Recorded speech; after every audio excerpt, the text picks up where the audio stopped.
Eddie Murphy's career has been one of the most prolific in the history of Hollywood.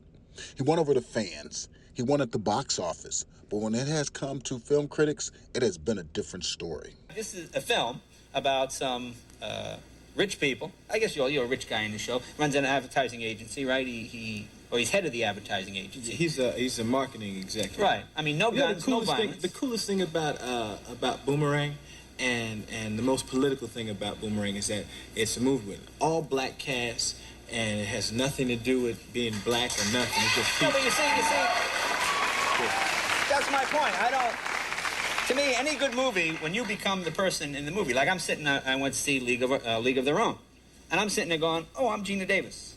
I'm the one throwing the ball, because you put yourself in the... Yeah, see, I would think you would say, oh, I'm Tom Hanks, not Gina Davis. No, well, you know, I guess you don't know me that well, but you know, like I'm reading this through this is from the LA Times. This reviewer says, the most intriguing aspect of Boomerang turns out not its story, but its racial composition. It says, this takes pains to create a reverse world from which white people are invisible. Now... Oh, yeah, this cat in the LA Times was tripping because there were no, there were white people in the movie, but there were no, like, white leads in it. And you take a picture like Boys in the Hood. No one tripped about that because it was, a movie that dealt with like a violent thing, but regular thing, and it was business. Or we're the white people. Who's running that office? It was that kind of. And I saw. I mean, so when you get that type of criticism, you can't really trip on it. Or if someone's reviewing a movie and they're tripping on me, personally, I don't even. Well, it's a cultural bias. It's the type of thing where people say they're not used to seeing black artists in these roles, so it seems odd to them. But I would see. Well, you better get used to it, because I ain't going no place. Now, you've been very vocal about like film criticism and how film critics viewed your movies. I remember when you got awarded the Career Achievement Award at the Celebration of Black Cinema and Television. You even joked that back then there weren't even black film critics, except there was one, and you said he was crazy. That nigga was crazy.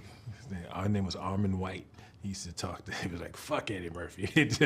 Basically, that's what his reviews would be like. He'd be like, fuck Eddie Murphy. When I started making movies like almost 40 years ago, there were no African-American film critics. It wasn't. Actually, there was one, and that nigga was crazy.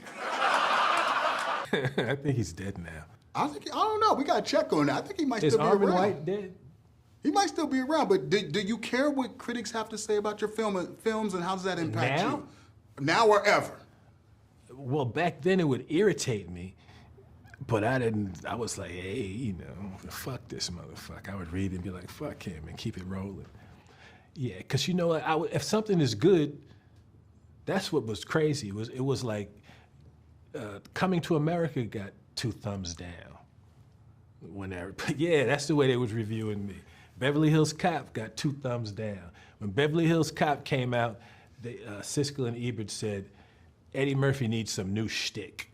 And I had just done 48 Hours, Trading Places, Delirious, Saturday Night Live, and then Beverly Hills, they said, I was 22, they said I needed some new shtick. So they was just hating on the nigga.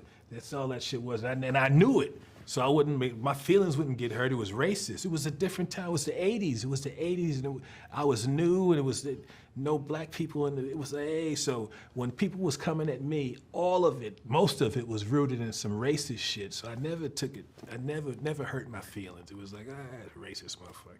Except for Armin White, because he was a brother. So he's not racist. This nigga's just crazy.